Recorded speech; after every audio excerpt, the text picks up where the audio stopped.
বাবার সাথে দেখা করতে আসলেও কথা সম্পূর্ণ জানতে দেখতে থাকো। গল্পের শুরুতেই দেখা যায় অগ্নি, ছোটকা সবাই মিলে বাসু গুরুজিকে নিয়ে কথা বলতে থাকে। তখনই অগ্নি বলে, লোকটাকে সন্দেহ করার মতন যেমন অনেক কারণ আছে, তেমনি আরও অনেক বিষয় এখনও জানা বাকি আছে। কি বলিস বলতো ছোটকা?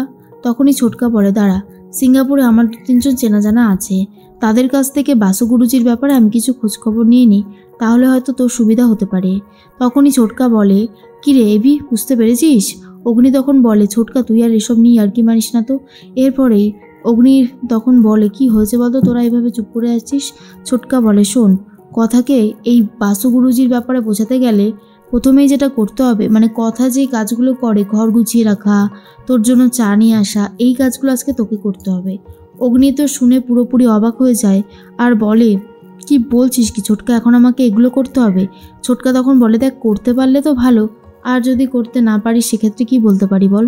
এদিকে অগ্নি সব কিছু সাজিয়ে গুছিয়ে রেখে দিয়েছে, কথা আসলে কথাকে চাও করে দেয়।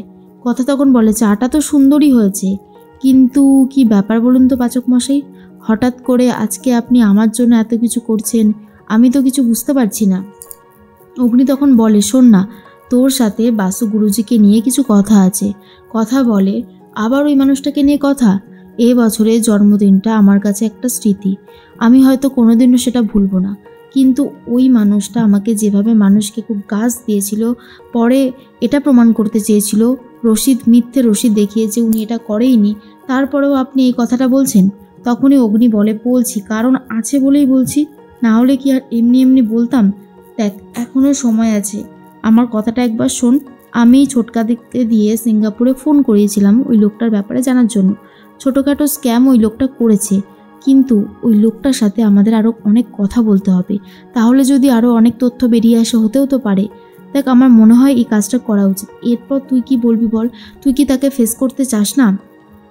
কথা বলে, আমি ফেস করতে ভয় পাই না বাচক মশাই, আর কেনই বা ভয় পাবো, কারণ ভয় পাওয়ার মতন কিছু নেই। আমি অন্যায়কে কোনোদিনও সাপোর্ট করিনি আর করবও না, আমার পক্ষে যতটুকু যা করা সম্ভব আমি করতে পারি। অগ্নি তখন বলে, ব্যাস, তাহলে? এরপর অন্যদিকে দেখা যায় রেচা তার বাবার সাথে জোর জবরদস্তি করতে থাকে, আর তখন বাসু গুরুজি বলে, রেচা তুমি যেটা করছো সেটা বাড়াবাড়ি করছো, দয়া করে এই বাড়াবাড়িটা আর করো না। তুমি কি ভেবেছো জানাব তোমাকে হেল্প করবে? কাজ শেষ হয়ে যাওয়ার পরেও জানাব তোমার সাথে আর কোনো কন্ট্যাক্টই রাখবে না, বরং তোমাকে শেষ করে দেওয়ার জন্য উঠে পড়ে লাগবে। রেচা তখন বলে, তুমি না সত্যি হাসালে আমাকে। আর ঠিক তখন জনাব এসে গেছে। এর মধ্যেই রেচা বলে, জনাব আপনাকে কি বলছে শুনুন, আমার পাপা বলছে কাজ শেষ হয়ে যাওয়ার পরেই নাকি আপনি আমাকে ঘাড় ধাক্কা দিয়ে ফেলে দেবেন। এরপরে জনাব বলে, সত্যি গুরুজি, আপনি অনেক কিছু জেনে গেছেন। দেখুন, আপনার প্রতি একটা শ্রদ্ধা তো আমার আছে, সেটা নিয়ে অস্বীকার করবার জো নেই, কিন্তু আপনিও ইদানিং বহুত অন্যায় কাজ করছেন, যেটা আমাদের নীতিবিরুদ্ধ কাজ। এরপর রেজা জিজ্ঞেস করে, তুমি গিয়েছিলে কেন? কি ইনফরমেশন দিতে গিয়েছিলে আমাকে সত্যি করে বলো তো? কিন্তু বাসু গুরুজি কিছুতেই উত্তর দিতে চায় না। তখনই রেজা বলে, তুমি যদি উত্তর দিতে না চাও, তাহলে কিন্তু তোমার মেয়েকে আমি চিরদিনের মতন একেবারে শেষ করে দেব। গুরুজি ভয় পেয়ে যায় আর বলে, রেচা, তুমিও আমার মেয়ে, ও আমার মেয়ে। যখন থেকে আমি জানতে পেরেছি যে আমার মেয়ে এমন একটা কাজ করছে যেই কাজটা আমি করতে চেয়েছি, কিন্তু আমাদের দুজনের মধ্যে যে কোনো কেউ একজন সফল হবে এই কাজটা করতে গেলে, তো তখন থেকে আমি বুঝতে পেরেছিলাম যে কথার খুব জেদ আছে, আর কথা সব কিছু চেষ্টা করে দেখে সফল করতে পারে। তুমি দয়া করে ওর কোনো ক্ষতি করো না, একটা পাপবোধ তো আমাকে আটকে রেখেছে। ছোটবেলা থেকে আমি আমার মেয়ের প্রতি কোনো দায়িত্ব কর্তব্য কিছুই করে উঠতে পারিনি। রেচা তখন বলে, তো করনি, এখন এসবের ভূত যদি মাথার মধ্যে চাগান দেয়, তাহলে কি করে হবে বলো তো পাপা? এরপর রেচা তার কাকাইকে ডাকে। গুরুজির ভাই, পুরো যমজ ভাই, একই রকম দেখতে দুজনকে।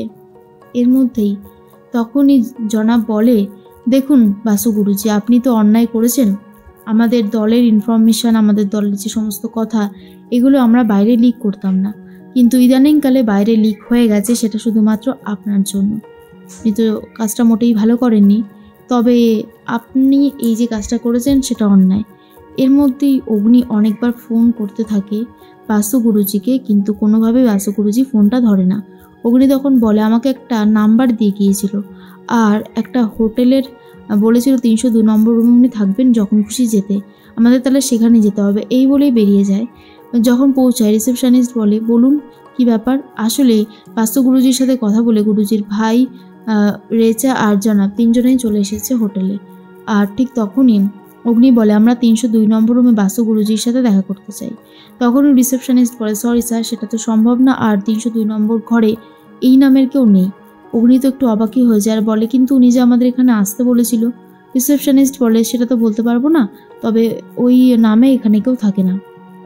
কথা বলে, ওনাকে আমরা ফোন করছি কিন্তু উনি ফোন ধরছে না, একটাবার যদি দেখা করতে দিতেন। কিন্তু রিসেপশনিস্ট কোনোভাবেই দেখা করতে দিতে চায় না, তাই বাধ্য হয়ে প্র্যাটির সাহায্য নেয় অগ্নি। প্র্যাটিকে ফোন করে আর বলে দেয় কী করতে হবে। পুলিশ ফোন করেছে, তাই রাজি হয়ে গেছে রিসেপশনিস্ট। আর বলে, স্যার আপনারা যেতেই পারেন, 302 নম্বর রুমে রয়েছে অন্য কেউ, আর কথা ভাবছে তার বাবা, মানে 302 নম্বর রুমেই রয়েছে তার বাবা, এটাই ভাবছে কথা।